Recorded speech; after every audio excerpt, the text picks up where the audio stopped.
She tells you it's hard to be able to get everything out of the water before you could release it. It's darn near impossible. So the safe side is nothing goes down the drain. And that's what we advocate, is nothing. Don't do it, reclaim it. It's not worth taking the chance, because if somebody comes down, enforcement-wise, and you're doing what you think is right, and they take a sample, and the sample comes out bad, you're on the hook. Okay? It's just not worth it at times. Yes, sir? If you're concerned about the MS4, what if the water doesn't leave the property? The way the state law reads is that all water in a sewer system, once it enters the sewer system, becomes water of the state. Now, with that, if you're allowing a discharge to go in, even though it doesn't leave your property this time, you're still allowing the contaminants to get in there, and the next rainfall that's bigger is going to move that same contaminant out. So you're still polluted. You just may not get caught this time. What about if you filtered, you contained it, and all the water, after you filtered, you contained it, filtered it, you polished it, whatever, the water is just in the water, then it goes into evaporation on the property. Right. There's no pollution left. Okay, we told you that you can do that. You can dike the drains, let the water collect, evaporate up, sweep up afterwards, and you're good to go. Okay? Is there potential for some minimal contamination to still be there? Possibly. But it would be minimal. You're doing what we would consider a best management practice to do that. It's reclaim or stop.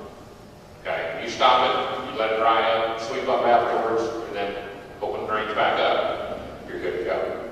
Okay? Most people don't want to do that because it's going to take time, especially for somebody who's power washing something big. You're talking lots of gallons of water to wait for it to evaporate. Okay? So that's been the drawback that I've been told by everybody doing that, is it's going to, I'm going to have 500 gallons of wastewater. It's going to be sitting there. It's going to take all the next day to dry up. Okay, you're right. A good portion of it depends on how much you're doing, I guess. What kind of system you're using.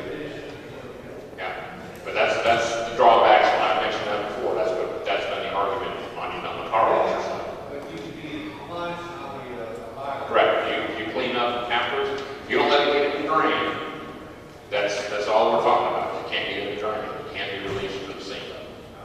Okay.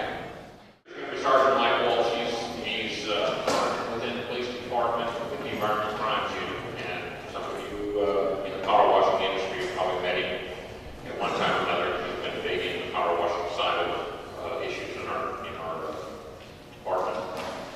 Now, the power washing guys, I have a question for you, and I just want you to ponder this during this session.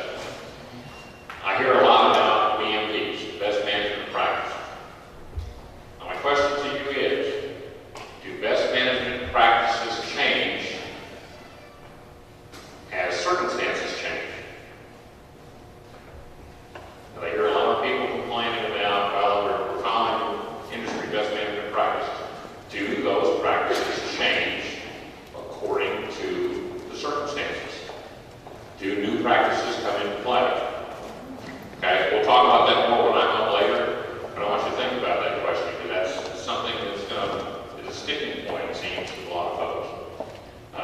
Today's best management practices, or yesterday's best management practices, are they effective for today's requirements? Okay? All right, I'll turn over to Sergeant Walsh, and he's going to deal with a lot of the power washing industry issues. Can y'all hear me? Yes, sir. Great. My name is Michael Walsh. I'm a sergeant with the Houston Police Department. I've been doing environmental investigations for major offenders division for 18 years from next month. And they really didn't give me an agenda today to speak to you, so I'm just going to shoot from the hip, if you will, not personally. Now listen, it takes me about 2 hours to watch 60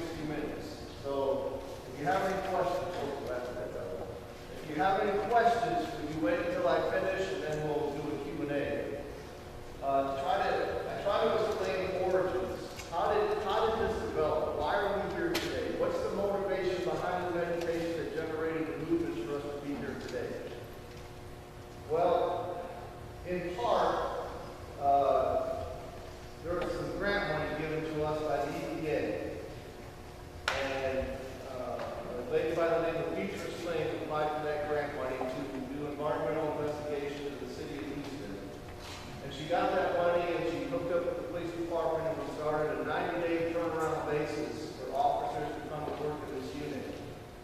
That was August of 1993. I came over to do a 90-day rotating basis, and I'm still here. I can guess they lost my paper. Ed Rutland was here before I was. I think he was one of the first officers to actually do environmental investigations. Ed, you want to? There you go. And Steve Dicker, who we all work for, make no mistake about that, we all work for Steve. He is the guru, was doing environmental investigations before it was legal to do environmental investigations. So we probably have, in my opinion, not including me, the cream of the crop as far as experience goes. So if you leave here today with a question, we probably have to say it's your own fault, not ours. We probably have hundreds of years of experience in the fourth largest city in the country as it pertains to the management of waste streams generated in the process of providing a service and producing a product. Now, Steve mentioned to me just before I got up here that he wanted me to gravitate more toward the pressure washing industry than maybe some other waste streams that we generate in the process of being the entrepreneurs that we are. And I recognize that everyone in this room is probably an entrepreneur if you have your own business. I also recognize statistically that you're the #1 category of people in the United States that commit suicide, followed by police officers and then by dentists. I've never understood why dentists count themselves, but entrepreneurs and police officers, I understand that. Now that my wife has just started her own business, and I see how much money she has to put out before she can make any money. I may be talking a year, 2 years, 3 years, and that's just the business that she's in. I don't know what pressure you guys are under. I do know that we don't want you to leave Harris County, we don't want you to leave the city of Houston. We want you to do your business here, but on the same token, it's only fair if it's competitive, and it's not competitive if somebody who's in your industry is not doing what you're required to do by law. I call that the clear principle. CLO. Common sense, logic, and reasonableness. And I understand common sense is not common. And the EA is the evidence, and the applicability of the evidence in the full acronym of clear. So I'm going to try to use the clear principle of my short presentation to you. And I'm not going to leave out those who generate a waste stream that would be a solid. I'm going to touch on that maybe toward the end. But what's amazing to me is the truth is, the reason we're here today, the motivation for this meeting today, and much of the meditation that generated from that was based upon one person. A woman. A minority entrepreneur. And she was going out in 2006, bidding on jobs, primarily parking garages.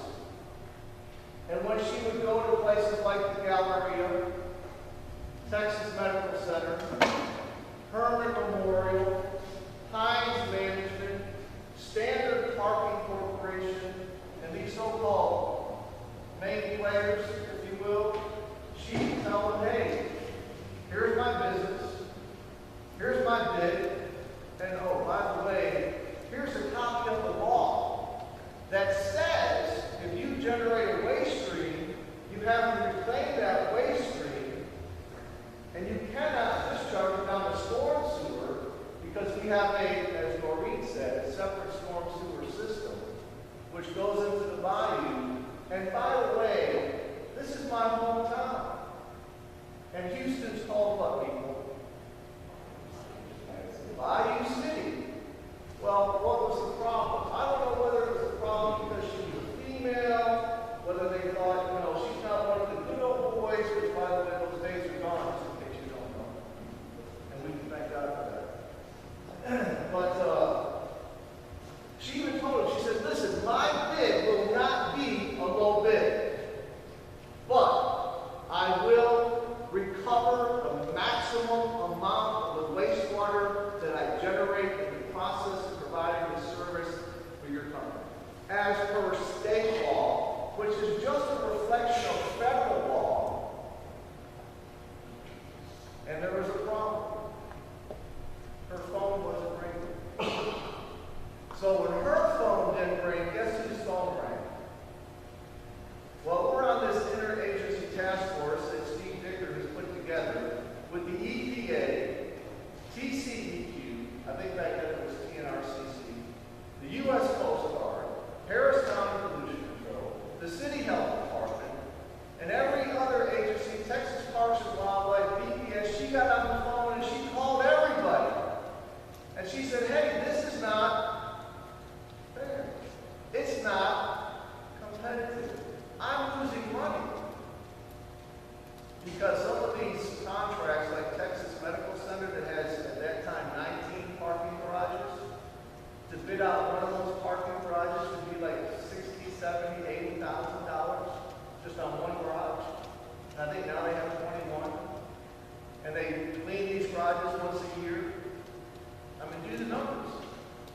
So she started calling all these agencies, and somehow it got filtered down to me. And so I called up this woman who I had never met, and I said, listen, I said, I think I understand your complaint. I think I understand the allegations, but I'm not going to work this case unless you do me one favor. She said, what is that? I said, quit calling everybody. I said, my phone's been ringing off the wall. I said, Steve's getting calls from the EPA, the U.S. Coast Guard, TCEQ, and everybody else because you're calling.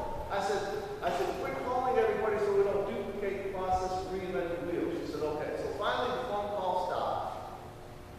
And I met with this woman and she explained to me what it was and she explained to me the law. And so I called up the assistant district attorney and I said, hey, I said, you know, I've been doing environmental investigations since 1993. This is now 2006. We've never even heard